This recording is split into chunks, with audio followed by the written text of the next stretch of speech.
Hello, hello, everyone. Welcome to the webcast, also known as a digital party for utilities and solution providers. You heard it here first. And we just got a few more people coming in. Hello. Hello, Elizabeth. I'm going to mute you. There you are, gorgeous. Okay, good to have everyone here. Very excited about this. We also had some personal messages to Innovation Force saying they're really excited to hear these presentations from solution providers. As we talked a little bit about, we really want to hear from solution providers, not just at the trade shows, but also from the comfort of our own homes and offices. So that is why we are here today. My name is Sophie.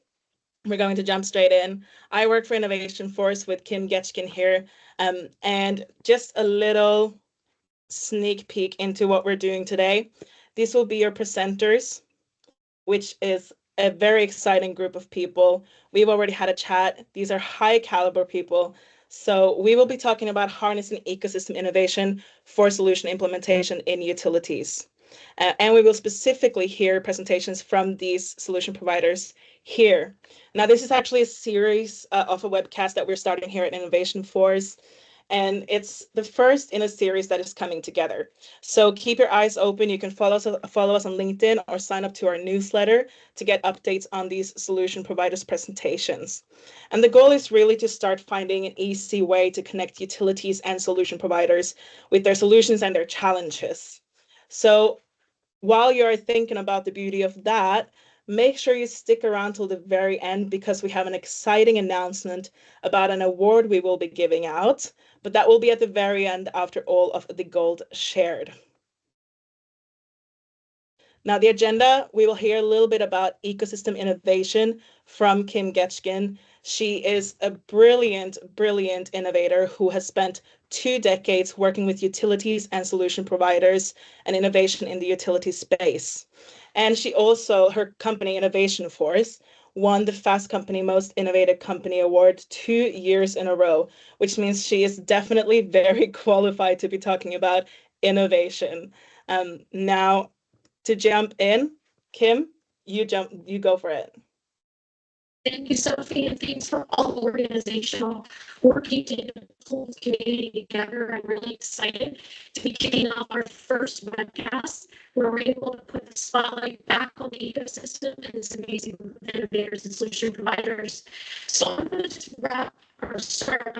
I'm going to warm up back for this today's webcast. I'm going to share a little bit around the case for ecosystem innovation. Sophie, if you wouldn't mind advancing my slides. Absolutely. Now, Kim, I just want to hear, does anyone else have issues with the audio here? Or, yeah, Kim, I think we might have some technical issues with the audio. Maybe just double check your audio and your internet. If you want to, we can jump straight into solution provider presentations and we can come back to you afterwards if you'd like. Yeah, let me know if you're still not hearing me, then I can work on that. It is a little bit choppy. Hey, it's technology. We know it too well. We love it and we hate it. So we hear you. We hear you. Yeah, maybe let's jump straight into presentations because I know these solution providers are very excited. And then we can jump back to you afterwards, Kim, if you jump in and out of the meeting and have a little look at the internet. Gorgeous. Okay, solution providers. Now I can see some of you. Do you feel ready to attack this right away? I love that, Talia. Good thumbs up. Nice. Okay. Now, after that brilliant presentation, short-lived, but it is really good, and it will bring a good blanket for our panel discussion. So let's wait till we get there afterwards. But the solution provider presentations will go in this order. And really, again, have a little listen to the technologies. You can also submit questions, Q&A. I will see those, and I will have the honor of asking these questions later. So please feel free to send through any questions that you have as a listener. And Ron, how are you feeling? Are you ready, Ariel? We're ready. Thanks, Sophie. Hi, Awesome. everyone. My name is Ariel Smith. I'm a senior solution provider, solution consultant at Amperon. What we do at Amperon is we focus on bringing forecasting to the energy transition by bringing sophisticated forecasting data to the entire energy vertical. So whether that's forecasting at the grid level, a certain portfolio, a certain utility space, we're forecasting also for wind and solar assets and price. So we really affect everybody along the supply chain, bringing a little bit more accuracy than what previously was available. So I'm excited to join the conversation about innovation and the utility ecosystem, and even more excited to share with you how AI-driven generation forecasting for solar assets can transform the way utilities optimize their solar energy operations. As utilities like yours continue to increase investments in solar, accurate forecasting is becoming essential to balance the grid, enhance reliability, and maximize cost efficiency. Let's start by recognizing the challenge. Solar generation is inherently variable. Factors like cloud cover, temperature fluctuations, and changing seasons can dramatically affect output. Traditional forecasting models often struggle to capture these nuances, leading to inaccurate predictions and less efficient energy management. Inaccurate forecasts can result in under or overscheduling, leading to higher operational costs, misalignment with grid demands, and lost revenue opportunities. This is where AI-driven forecasting comes into play. By leveraging machine learning algorithms, AI can analyze vast amounts of data, including weather patterns, historical generation data, and even real-time telemetry from your solar assets. Here's how it works at Amperon. Our intelligent AI-driven systems continuously learn from this vast amount of data, identifying patterns and making predictions with far greater accuracy than traditional methods. Over time, the forecast gets smarter, adjusting to changing conditions and improving precision. We provide hyper-accurate solar generation forecasts at 5-minute intervals, updated hourly, so you have the best available data to optimize your operations. Let's dive a little bit deeper into the upside for utilities. Number one, improved accuracy. AI can reduce forecasting errors by 30 to 50%, resulting in more reliable energy predictions, which means better scheduling and resource allocation. Number two, cost savings. By optimizing energy production forecasts, utilities can minimize the need for expensive backup generation or overproduction, saving on fuel and operational costs. Number three, enhanced grid stability. With more precise predictions, you can ensure grid stability, reduce reliance on ancillary services, and avoid penalties for imbalances. Number four, scalability. Whether managing a few solar farms or a large portfolio, AI-driven forecasting scales easily, adapting to both small and large-scale solar assets. And number five, really hot topic, your sustainability goals. By maximizing the efficiency of solar power generation, AI-driven forecasting helps you meet renewable energy goals faster and more cost-effectively, contributing to both environmental and regulatory compliance initiatives. So as you can see, there are tremendous benefits to utilizing AI-driven forecasting to improve operations at the utility level. In our own customer base, we've seen the impact that AI-driven solar forecasting can have on operations and cost reduction. In one case, we saw an overall reduction in forecast error of 40%. To wrap things up, AI-driven solar forecasting is not just a future technology. It's here today, ready to improve the way you manage solar assets and optimize your energy portfolio. At Amperon, we are at the intersection of energy data and AI. Our data scientists optimize diverse data sources to create dynamically evolving forecasting algorithms that meet the challenges of the new energy ecosystem. We'd love to talk to you more about how we can help you integrate AI-driven forecasting into your operations. Thanks so much, everybody, and that's it from Amperon. Amazing. Thank you so much, Ariel and Amperon. Good presentation. Now, next in line, Grid Wrap. Go, David. Oh, it's me. Yeah. Oh, sorry. Go for it. Talia Yeah, is okay. dying. Yeah, no problem. Hi, I'm Talia. I am CTO and co-founder of GridWrap. And thank you for Innovation Force for giving us this opportunity. I believe this is the future platform of introducing our technologies and our innovation. So what do we do at GridWrap? GridWrap, our vision is to build a more resilient grid infrastructure using the existing grid infrastructure. We have composite material and solutions that we install in place around existing grid infrastructures, existing grid utility poles, cables, and it will increase the load capacity, it will increase the resiliency of the grid infrastructure, and it will increase the power capacity of the grid. why do we need that? And why do we right now is the need here? Grid as the backbone of all of these clean technology and the backbone of our electrifications is facing three main challenges right now. It is aging. All of our grid infrastructure is becoming older and it's aging. Extreme weather conditions, it's everything, all of us is experiencing it, like extreme, like more hurricanes, more extreme weathers. It is affecting our grid infrastructures, and more renewable energy that needs to go through power, through this grid infrastructure. This is all the challenges that now grid is facing. We need to upgrade this grid to what I call grid 2.0, coming like in the next, even by 2025, they're saying that we need to triple our grid. So there are some existing solutions, which is basically replacing the utility poles or rebuilding a new grid lines. They are very good solutions, or even like putting them underground. They're very good solutions, but they're very slow and very costly. So what we are providing in GridWrap is a new solution that exists, that uses the existing infrastructure, and it will upgrade it to a more robust and resilient. We have two main products. One we call pole wrap, and the other one is composite wire wrap, as you see here. The pole wrap technology is a composite technology that we wrap around utility poles, wood or concrete utility poles, and it will increase the resiliency. It will extend the lifespan. It is fire resistant, and did I mention it is low cost and there is no downtime of the grid. And the other product that we have is composite wire wrap that it will installed in place around existing cables, ACSR cables that are already there. The robot goes and installs the composite solution around the cables, and it will increase the power capacity by reducing the thermal sag of the cables. It will improve the resiliency. Very low cost, because the construction cost of building a new line or reconducting the line, we are removing it. There is no need to shut off the power, no downtime. It is fast, reliable, grid enhancing technologies. Thank you very much for your attention. And if there is any question, I would love to answer. Amazing. Thank you so much, Talia.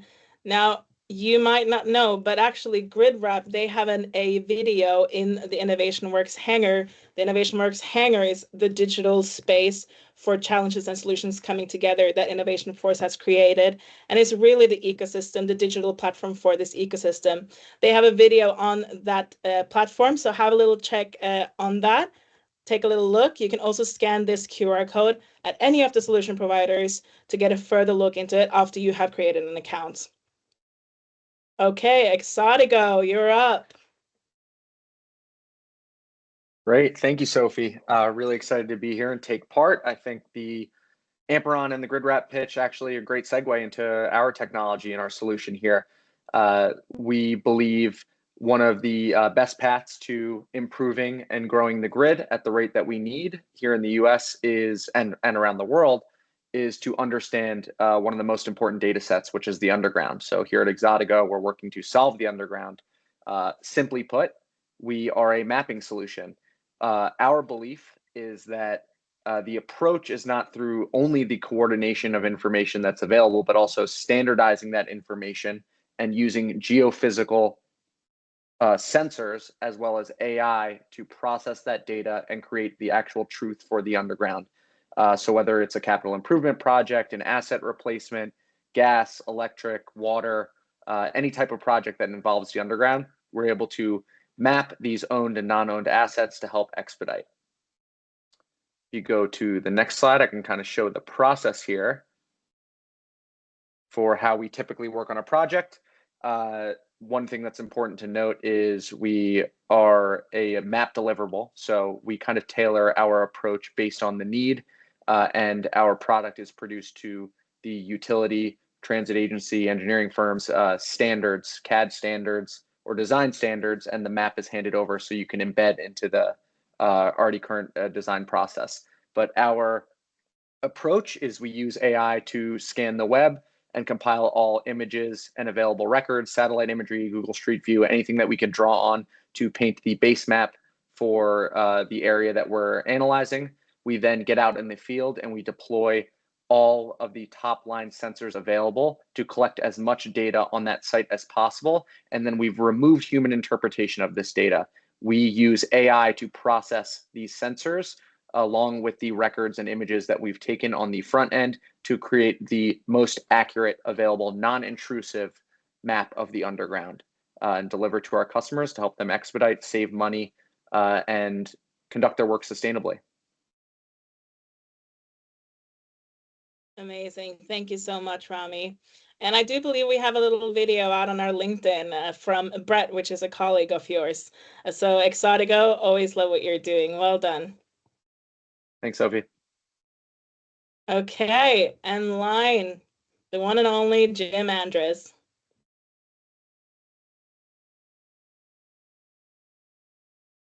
Are you here? There you are. You're on mute at the moment. There we go. I was perfect. I went on my video in case people forgot what I looked like. I haven't seen so many of you in a while. But first of all, thank you for having us here today, Sophie and Innovation Force and Kim. Nline is a big supporter of ecosystem collaboration with regards to innovation, and partly due to the fact that Nline is a company that is headquartered in Portugal. Started there about 4 years ago, roughly, and is a relatively new entrant into North America market. So, for Nline to really get engaged and to get into the conversation about innovation, platforms like Innovation Force and working within partnerships and ecosystems, all of the previous technologies where I feel all of us are very collaborative and very supportive of the end goal. And so when we can share experiences and share some of the barriers and how we overcome them, and some of the challenges we're facing, I think as a team, it's the best way to hope to get some change or make some change in the process, so we can innovate more effectively and faster. So Nline started as a digital twin technology, a SaaS platform. Started in Europe, as I mentioned. They did a lot of work with the transmission system operators in Europe to develop this product. Like many of the startups that got started the year before COVID, there was probably about 2 additional years of skunk works, whether you wanted it or not, that allowed you to sit down and hunker down and get a lot of the development done. So what Nline did is it worked with some of the universities in Portugal, as well as in Spain and Germany and a few of the other European Union countries, to say, how do we tackle some of the challenges you're facing with energy, primarily around the transmission of energy, generation and transmission of energy. So Nline designed a digital twin platform that basically maps the entire grid, again, primarily transmission. So we do from the generator down to, I would say, the substation with overhead technology, and gathering all of the various information that can be available from whether it's the end user, the utility, or public domain, whether it's going to be weather data, some of the GIS data, some of the construction data with regards to towers, conductors, taking all that, then creating a overlay that can be used to look at both the real-time operating conditions as well as to do predictive. So that drove us to more of a look at the transmission needs in the U.S., which we started doing back in January. And we have roughly 20 pilots in Europe that are projects, I would say projects in Europe and South America. And we also have one in North America. As I said, we just got started in North America. One of the projects is at Hydro One in Canada, and at Toronto Hydro. And we're looking at the predictive and analysis and the maintenance requirements of grids that in many cases are blind. They don't have any visibility at all. There's no sensors, there's no data.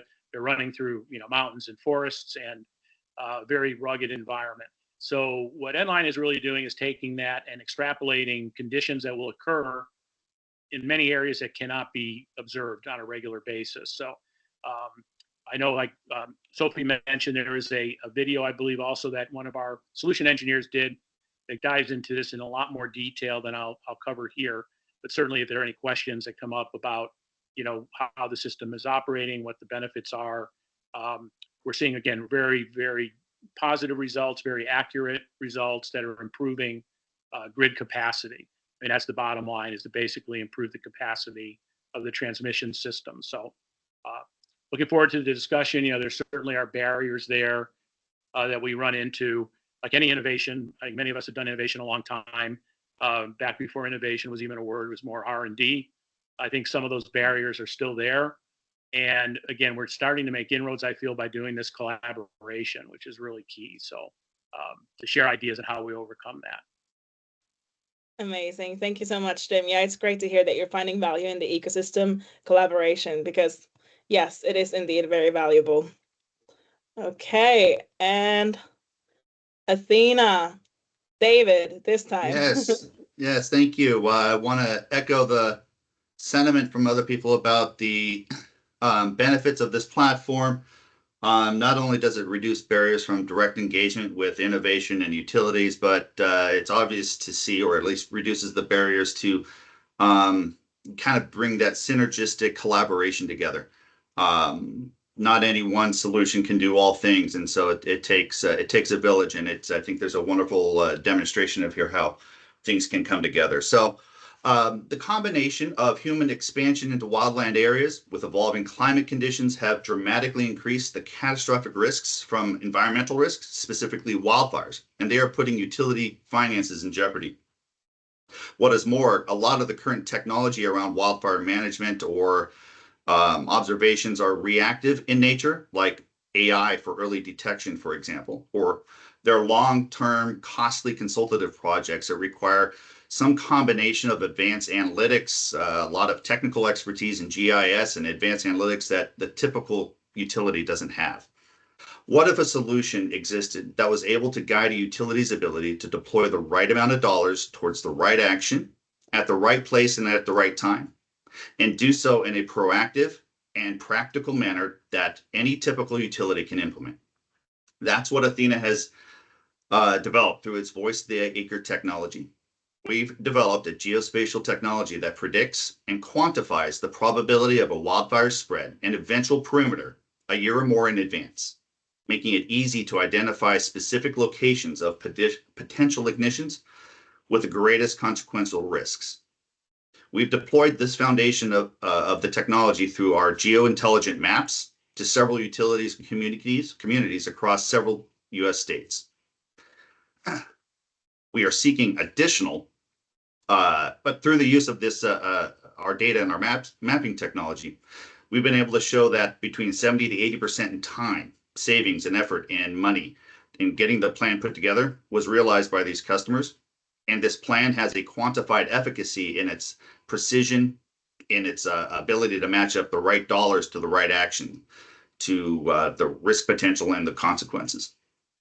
With seeking it, we are currently seeking additional utilities to expand our development around targeted and automated ignition and spread management through selective vegetation management and asset maintenance and hardening projects.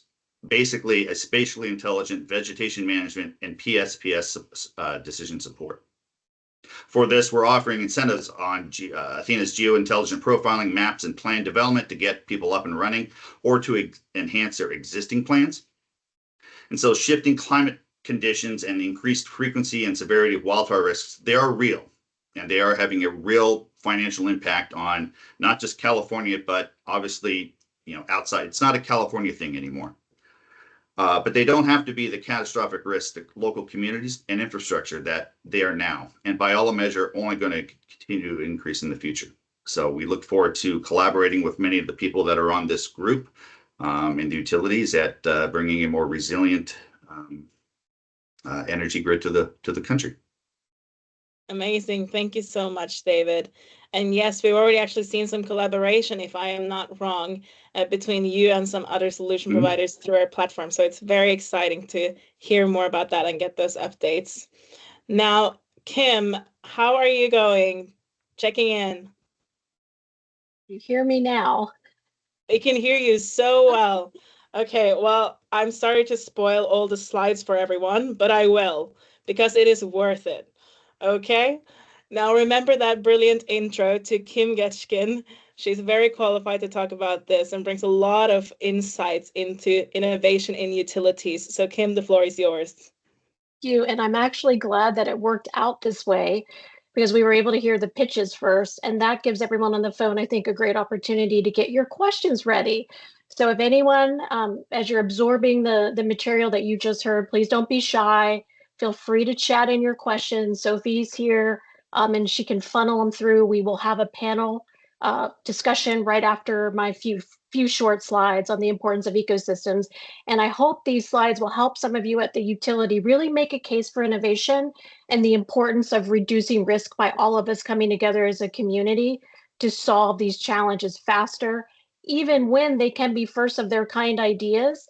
The more that we can collaborate, the faster we can go, the more risk we can reduce. So Sophie, the next slide. Thank you.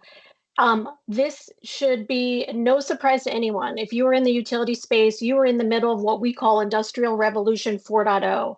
So all of these technologies are coming at you at the same time. And I think it's a great example of what you saw in our webcast today. It was a very wide swath of technologies, and no one innovation manager or R&D head can possibly put all these pieces together. So it's really important inside of our utilities that we collaborate across barriers quickly so that we can best evaluate these solutions and run them to trial fast. So the bottom line is, in the energy space, the world needs your innovation now. We need you and your innovative ideas now. And on the utility side, we really need help adapting to these technologies faster pilots, faster decisions, so that we can get this going in the right direction, hit our decarbonization goals. I'm just going to leave you guys with a few thoughts around pilot purgatory. We've been putting some numbers together on what it looks like as far as industry averages for decision making inside of Fortune 1000 companies. If a company is taking 12 months to make a decision and it's a decision by committee, it's $250,000 in meeting time. If you're taking 3 or more years to pilot a solution, that could be $500,000 in meeting time.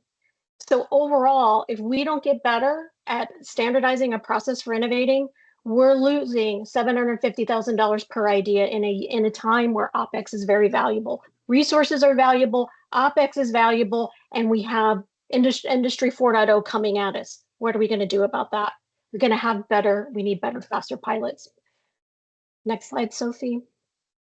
And I think we're going to just go ahead and advance to the second one. I'll go ahead and wrap it up into. So Innovation Force, where how we bring it together is with the ecosystem and with a process. You heard all the great companies and solution providers today.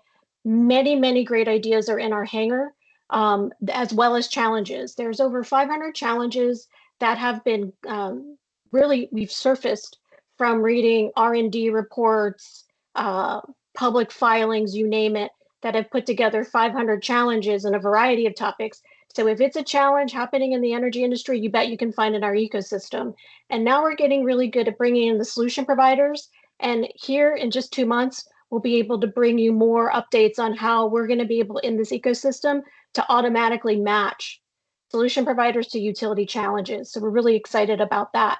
We're going to be making that announcement around the same time as the PG&E Innovation Summit. So stay tuned and be checking back, because we do have the PG&E Innovation Summit challenges in our ecosystem. But then also with the ecosystem, it's important to have a process, and this is where we can really minimize the amount of time it takes to pilot. And I know Sophie's going to have probably a couple of questions later today about how we all could be piloting better, faster, and I'll share some of my thoughts there. But at the end of the day, if we all come together, everyone innovates and everyone innovates faster. And so Innovation Force is just thrilled and honored and humbled that we could just be part of a platform to bring everyone together. If there's an idea that you're seeing today, I just want to speak to my utility friends on the phone. If there's an idea that you're seeing here today and you're working with Innovation Force, let us know. We would be more than happy to complete the entire workflow in our Innovation Force platform for you, from discovery all the way to test planning, working with these startups and solution providers so that you have a very easy way to evaluate these ideas. So if you hear something you like, feel free to reach out from us and we will make sure that you will get everything you need to make a very quick decision on how to run a rapid, fast pilot of anything you've heard today. Sophie? Amazing. Brilliant. Okay, well, we're not going to do the presentations again, even though that was gold. But Kim, thank you so much for that little intro. And that is a good segue over to our panel discussion. We have about 25 minutes to discuss. So please, if you have any questions or any questions arise throughout the process of this, just send them through, let us know. Otherwise, we have many talking points to discuss, as utility innovation is a very exciting topic. Now, Innovation Force has seen hundreds, if not thousands, of pilots happening, with Kim spearheading this. And so, Kim, can you let us know what works in the innovation process and piloting process within utilities? From everybody on this one, but I thought just to get things started, some of the best practices around piloting that's possible today. As you see, many of these solutions have a digital, they have an AI component, and they're all about rapid testing. So we really push as a best practice, writing a good test plan that starts from a very clean challenge, which is what you're going to see in our Innovation Works hangar. We encourage startups and solution providers to start with a clear challenge to be able to write then your solution, which leads to a great test plan. And so many times I talk to solution providers and utilities that don't have a clean way to test. It's possible to test these ideas in 90 days or less, and this is really what we're recommending. And so I would recommend everybody on the phone, if you hear an idea here that you like and you want to move forward with it, really push on how you could write a test plan in 90 days or less, focusing on just the key criteria that's in scope that would make for a good field test that you can learn from, share. We call that, and learning and sharing, we call that having creative cultures of creative agility, and then getting day in the life feedback from the people who are testing these ideas. The more data that you can collect faster in that field trial, the better your decisions are going to be, the faster your decisions are going to be at the end of the process. So I would say, don't go into your field pilots without a plan. Really work and partner with your solution provider to have a clear challenge that maps to your test, get the learnings, pull that learnings from day in the life feedback from the people closest to the trial, and then share that for your go, no go decision as it moves into production. You will be able to get more ideas into production faster and not get caught in that pilot purgatory. Amazing. And I do think the hearts of all the solution providers here beat a little extra fast when you said have a plan. I am sure that they were very happy to hear that indeed. And so for all our solution providers here, I really, I think of myself as a positive person. So I think it's good to start on this note. What works for you as solution providers in the process of piloting? Or I would add on to that, Sophie, and just say if there's anyone here who would want to share a little bit more about how you would recommend a utility tester idea, this might be a good time to share that, because I know that these ideas are going to be very easy for utilities to test and learn from. Yeah, I mean, if you plug yourself and tell utilities exactly how to do this the best way, this is your chance. Ariel, do you want to go first? Thinking about sticking my hand up, we here at Ampron are we have a SaaS ecosystem. And so I think Kim hit the nail on the head, where you really have to identify what the value proposition is, like what is the key thing that you want to gain from that pilot. And we tend to run pretty lean. Like, we want to know that you're engaged with our solution, that we're providing value back to you. So we have really regular touch points with our clients that are in a pilot phase. And we try to get that commitment from our utilities that we work with early on, because that's something that like really streamlines the process. So you're not just kicking tires for a long time and getting tired from that or moving on to other service providers. Outline the goal. What are your success metrics? Get that plan together, regular touch points, and then move that towards the end. So it's very clear at the end to say, did this solution do what I expected it to do? If yes, then move forward. So we try to keep things really tight and lean over here just because of that. We do love lean. Anyone else, feel free to join in. Yeah, I Case want studies. to. Yeah. Yeah, I'd like to add in the that a platform like this, allows for that reduction of friction of engagement to actual problems on the ground and innovation. Being a technology company, it's really easy for us to make a lot of things that could end up being a solution that's desperately looking for a problem to solve. And so this kind of rapid engagement helps kind of reduce that potential to where, at least, what we are really interested in is understanding what doesn't work with the technology, what's not practically capable or executable. And so getting to that understanding of what was really meaningful and actionable and in a rapid manner is critical for innovation to actually be useful and deployed in the field and measured properly. I want to also echo what everybody said, like defining the pilot, the success criteria, the timeline, what are you going to do after. This is proving to be challenging, but at the same time, that is the only way we can make it a success. So defining the process and defining the pilot is very important. But I also want to piggyback on something that Kim mentioned, what creative agility. We have, even just in US, we have more than 3,000 utilities. We cannot do pilot with all of them. We already, like in GridWrap, we have done more than 10 pilots and we have another 12 pilots to go. But we need to be able to learn from each other, and we should be there. Something like Innovation Force, and it can give us this platform to help share the results between each other, and we don't really need to do pilot with every utilities and all of them. So that is also an important part. Yeah, I'd like to add on. I think a big piece is you're not only piloting your solution and your technology when you're working with utilities, you're also piloting your company's ability to manage procurement and manage the process to actually make their day-to-day easier. So it's key not only to demonstrate that your technology works well for them and makes things easier, but that your team is equipped to handle the challenges that they have. So it's a seamless process to work with you. In a lot of cases, your competition isn't only direct competition for other solutions, it's also the current processes that have been set up within the utility for years on end. Yeah, I think we're still paying a price for some of the bad practices that have been done, in the past, and on both sides, both on the utility and user side and on the solution provider, not managing pilot programs very well and not getting them to fruition or to scale. And it's been going on for a long time.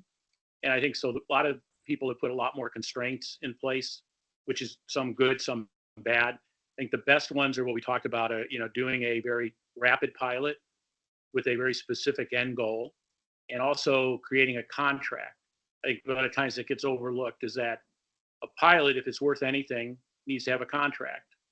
It has to have a milestone. It has to have the cost benefits, the business case, and what the final results will achieve. And if that isn't clear up front, and if that's not something that the end user, the utility, or whoever the end user might be, is unwilling to do, it's probably a red flag that there's probably not consensus. There's probably not a good direction. So again, you get into that pilot purgatory. So I think having a very, very specific in the form of a contract or a purchase order that puts, a commitment in place, like any other commitment, is real critical. Otherwise, it gets treated as such, that maybe not as critical, maybe just a fun in the sandbox. Let's just see how this goes. You run that risk, and it's sometimes more work to get that done, and the utilities always, have, cost associated with that. But again, that's a good way to get a barometer. Are they on your track? Do they have a well-defined problem that they really need help with? Yeah, and I think that's, unless anyone else wants to add on to that, I think it's a really great segue to the next question, which is really what are some things that we avoid, that we want to avoid when we're piloting from a solution point of view, and don't throw out shade or names for utilities if you're adding some anger onto this. Just be aware. But yeah, tell us, what are some things that do not work? Sophie, I'm happy to jump in to get everybody started, but I think, like you said, Jim was pointing a lot of good things out, and I just saw Kelly had a question here about compliance and being able to scale from proven pilot to production, and then working what I'm reading from this question, also working with your solution providers as you start to develop a roadmap. I want to share a couple of things that could have gone wrong that I saw go right, and pointing into Jim's thing, the comment about the contract. As we work together in more of a rapid pilot mode in Industrial 4.0, Industrial Revolution 4.0, digital transformation, as we start to work together more rapidly, we're going to become more transparent, and we're going to start to build more cultures of trust with each other. So what I'm seeing could be avoided, and I'm starting to see positive impact here, is that when you start your contract, it's not just about the procurement mechanisms, it's also about transparency and trust. What are the values and behaviors that we want to exhibit during a pilot that allows us to co-innovate together? As we can be clearer about our requirements that we're testing, we're going to get to the field and a lot of things are going to happen. And that's the fun part of this, right? When we get to the field, things are going to happen we don't expect, weather, Wi-Fi, cellular, like you name it, a million things could go wrong. If we could practice a culture of transparency and co-innovation, starting with social contracts with each other about how we want to partner, so that when we start to hit those bumps in the road during the pilot, we could have open and good communication with each other, so that there's no blaming of the other party. It's a culture of learning where we're both learning from this pilot. The more the utility can open up about the good, the bad, and the ugly, the more the solution provider can learn that, hey, that was a compliance issue. That was maybe a design modification I want to make on my product roadmap. The utilities can feel like they can make recommendations to the solution provider and have transparency of where those are fitting on the roadmap. The vision we see for the future is really starting to open up some transparency between both parties. If we do a good job with our contract, so it's very clear what we are contracting, but not just from a procurement, from an engagement point of view, I think the overall end product is not just going to be better for the utility and the solution provider who's going to find product market fit faster. It's going to be great for the whole industry, because now the industry is reducing risk by being honest about what's working and not what's not working. And solution providers, 9 times out of 10, have an answer. If something's not working, they can go fix it if we just know what it is that we need to fix that's going wrong in the field trial. So that would be my overall recommendation that I would like to see a little bit more of as we move into rapid acceleration of an adoption of technology. Yeah, great. And great, Kim. I think like all of you can have probably thoughts to add on to this. I see all the nodding. I just want to read out the question as well that came from Kelly, which is very related to this. So you can keep that in mind as you're answering this and adding on to how have solution providers handled uncertainty, whether it be design compliance, not in production yet, scale from proven pilot, etc. This is not a roadmap question. So how have you handled the uncertainty? And I think that ties very well up with what Kim was saying. The floor is yours. I mean, I'll just make a quick there. I agree with that. I think that gets to the get to that contract again. And, like Tim stated, there's no way that utilities today don't have access to lots of information. It's very transparent. Technology questions, how things work, what's happening, through Innovation Force, through other social media and networking. The real benefit of the pilot or proof of concept, I hate to use the term pilot, is really to prove that it works at your utility. It's not that the technology works. You wouldn't be looking at it if the technology didn't work. It's already been tested, vetted, looked at by maybe 3,000 utilities, as one of the panelists mentioned it. Many people looked at it. So the question is, does it work at your utility? Does it work there with your organization, executive, operations, IT, finance? Is everybody on the same page? Or are we wasting our time? Is this something you really want to do? It's not that will it work or not. Is it going to work for you in your environment?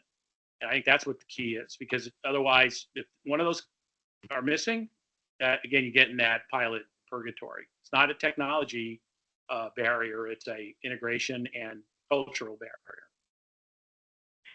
Yeah, to piggyback on what Jim said, I think the thing that we run into a lot of the time is just the uncertainty that we run into is maybe some siloed organizations. We don't have the proper buy-in from all the different teams.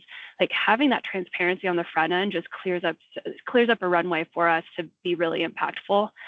We also are subject to RFPs, just like a lot of you guys might be putting out, which sometimes we have some information are able to communicate with the people putting the RFP out. Sometimes we don't. And so it just leaves us to kind of try to read the minds of the people behind the wall there. But for us, the uncertainty really comes from that most of the time. And if you guys can come to us as a partner, innovate with us, be as transparent as possible, we can really rise to meet the expectation that you might have at the utility, and that just opens the pathway for success for all of us. So I think what Ariel mentioned, a key thing is being a partner there. So the utilities should see themselves as the partner in this proof of concept, pilot, demonstration, whatever we want to call it. And I want to bring an example of very successful demonstration that we had. And I believe it was successful because the utilities were very clear on what they want to achieve. They were willing to pay for the pilot. So it's not just the money is not only because it should cover our cost or we want to get money out. It is their skin. They have a skin in this game, and we also they're able to stimulate the whole procurement process because they're paying for this. So we were able to simulate every little thing from the beginning to the end of a real scale up sales. So being a partner is important, having the skin in the game and having very clear criteria in mind.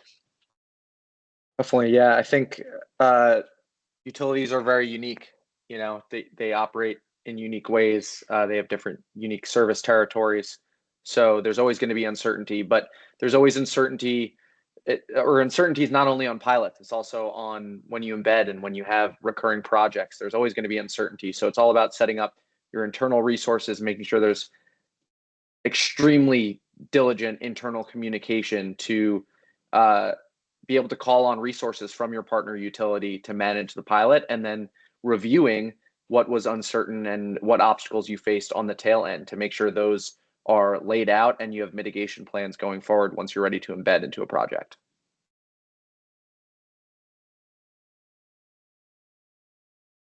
Absolutely. This is very great content. And Talia, it's good that you mentioned a case study. I'd actually love to hear some more case studies from all of you. We have about 5 more minutes, so you have a little quick entry here for a case study that you want to highlight. Maybe it's on your website as well, so people can go and read a little bit more. Whoever is more eager. Great. No, yes, I'll jump in because it's a great example of what I just went through. This was a project on a substation we did with National Grid. National Grid is one of our initial utility partners as well as an investor of Exoticos. So high stakes in terms of a pilot. This was a substation that we scanned in upstate New York, and a great situation of uncertainty, is learning what kind of sensors are going to work when you're in a certain substation. There's different electromagnetic fields that can impact the technology you're trying to use to understand the underground. Because of our communication internally, we were able to kind of change our approach on the fly to make sure we're gathering as much data as possible and produce our analysis that eventually led to National Grid changing the scope of their design on their substation expansion because of the underground complexity, actually changing the full direction on the plot of land that they were going to go in for their expansion. Awesome. We just had one with a couple of our customers in utility in the Southwest and one in Texas where they deployed their geointelligent plan, and as luck or bad luck would have it, naturally the wildfires occurred within their territories, and where Athena had designated the primary ignition risk and spread potential were exactly as we had described to them spatially. And we were literally in the middle of deploying the next service where building the optimized intelligence around where to deploy dollars on what action and where.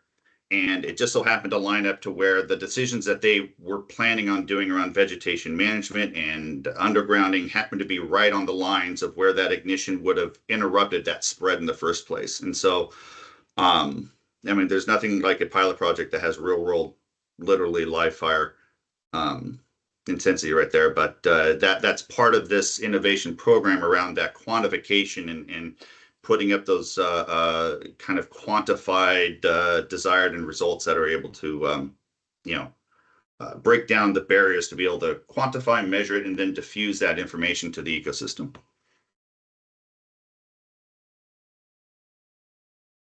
I can share some of our successful case studies. The one that we did with Enel, which was in Italy, it was, I believe it was a very successful case that we did. They had a very clear success plan. We wrote a great contract. I think it was, I know working with utilities, it is really hard and it is long. I want it to be shorter, but it is long process. But it went through like legal and it went through procurement. They were willing to pay for the pilot, and they even paid for a third party to come and do some testing and measure the performance. And it was it is going to be, right now we are in the process of very smooth scale up to the procurement and scale up. This was one of the very good case studies. We also did, right now we are in the middle of a case study with PG&E, which I believe that is also very interesting and successful in the fact that they came to us with the problem. So they have woodpeckers that eat their wooden poles, and they came to us with the problem, and we started the solutioning the problem. So that is also another one that I like to share. Good. Jump in, whoever wants. Jim, I think you seem very eager. Oh, I don't know. Maybe I'm nodding my head with everybody. I was thinking, I've never had an unsuccessful pilot, and saying that, but that's where it got stuck. It never went anywhere beyond that. So none of my pilots have ever been unsuccessful. The problem was the handoff at the end. So I think we've covered a lot of the things there. And I wish I knew then what I know now. Giving away, go back to my old widget days and giving away samples, right? And you go back a month later and it's sitting on the guy's desk still behind him. He never did anything with it. So I learned early on that you need a commitment. Jim and I have worked for a long time together in this industry attacking that problem. And I wanted to add another best practice there that I learned from Jim was the importance of getting day in the life feedback during your pilot. So, you do the hard work to get to procurement, you do the hard work to do the test plan, you get to field. And then if you don't get that day in the life feedback from the people who are actually going to get stuck with your solution, where they're going to use your solution once the pilot's over, that's another trap. And we see adoption go down after production if you don't get the feedback from the people closest to the problem, the people, the workers, the crew, whoever it may be, that may be the ones that actually use your solution once it goes through innovation. And if they participate in a feedback session during the pilot and they are included in the pilot, they have a higher likelihood of adopting it or telling you why it's not going to work, which is going to save everybody a ton of money. So one thing I did notice was that we were, and some of the pilots I participated in, we were ignoring some of the field crew. And when we got in and were able to get some of those field crew, day in life feedback, we learned a lot on how to develop I've seen different technologies adapt differently. So I think that's such an important point Jim's bringing up, because just because you got through and you got a go decision in production doesn't mean that your widget's going to sit on the shelf. It could sit on the shelf because you could find resistance after the pilot. There could be a union issue. There could be an HR issue. Like, there's so many things that we really need to consider and grab that feedback while we have a chance in the field trial. Otherwise, you will only see pilot, maybe a little bit of a phase bigger than a pilot, but you will never reach full scale production. I think maybe this could be a whole lot of webcast, because I do feel like there's a lot of talking points on this, on how to actually move from pilot to scaling. But just in the last few minutes, Ariel, do you want to highlight a case study really quick? So our asset level forecasting is fairly early compared to a lot of our other products. We've had great success getting some pilots off the ground. We have some proof of concepts in place. We've had, I mentioned in my pitch, we were able to improve forecasting accuracy 40% for one of the, municipality aggregators that we work with. So they, I think, about 40 different numbers within their umbrella. And so being able to bring that level of accuracy, improve their ability to schedule those assets, which also reduce imbalance costs for them. We're also working with the top utility in the Southeast on forecasting proof of concept, and similar thing. They're trying to identify what this improvement in accuracy can do to reduce their inefficiencies and imbalance charges, and just the inefficiency for deploying additional assets when solar fails to show up, or is pumping on a day where they didn't realize it was going to. So that's probably all I can share on the asset level solar. Hopefully next time we talk, we'll have a lot more. Yes, we're looking forward to that. Okay, well, that's a perfect segue into the award. The Most Innovative Solution Provider of the Month award is an award that we give out monthly within Innovation Force, and it's really highlighting innovative solutions to the market. And again, it's yet another way trying to bridge the gap between challenges in utilities and solutions. And if you do win, if a solution provider wins the monthly award, they are also in the draw for the yearly Most Innovative Solution Provider of the Month. So with that, the announcement is this month's Most Innovative Solution Provider of the Month is Amperon. So it's good to have you here. Hey, thank you so much. Happy to accept on behalf of the whole team. Yes, good. Love that. And as a final little thing, yes, Kim. Oh, hey, Sophie. I was just going to congratulate Amperon, but also say Amperon is in good company, because everyone on our panel today were a previous most innovative solution of the month. So thanks to everybody on the panel, but welcome Amperon to this award. We're really excited to see you participate, and congratulations again. Absolutely. Thank you so much. And we're very excited to see who, if any of you might come out with the yearly award in December. We'll see. Now we have about 1 minute. So what I want is just a one-liner from you. If your utility needs insert your solution, contact us. I want to hear that from everyone. And then Kim, you get the final sentence before we round this out. And I think Jim really wants to start. He's hiding away. No, I'm sorry. I was not ready for that. So, just one sentence. That's hard for me to do. So, Oh, we But can yeah, skip definitely yours right now. collaboration is key. Awesome. Collaboration is key. Love that. Now, if your utility needs insert your solution and line solution, contact us. Cool. But I would say maybe excited. resiliency. If you want resiliency, contact us if you want to increase your resiliency of your grid infrastructure. Perfect. Ariel. If you want to reduce operational efficiencies in this new energy climate where we're dealing with variable resources, come talk to Amperon. We'd love to help you. David. Yeah, I want to follow on the to optimize the dollars to your resiliency. Contact us.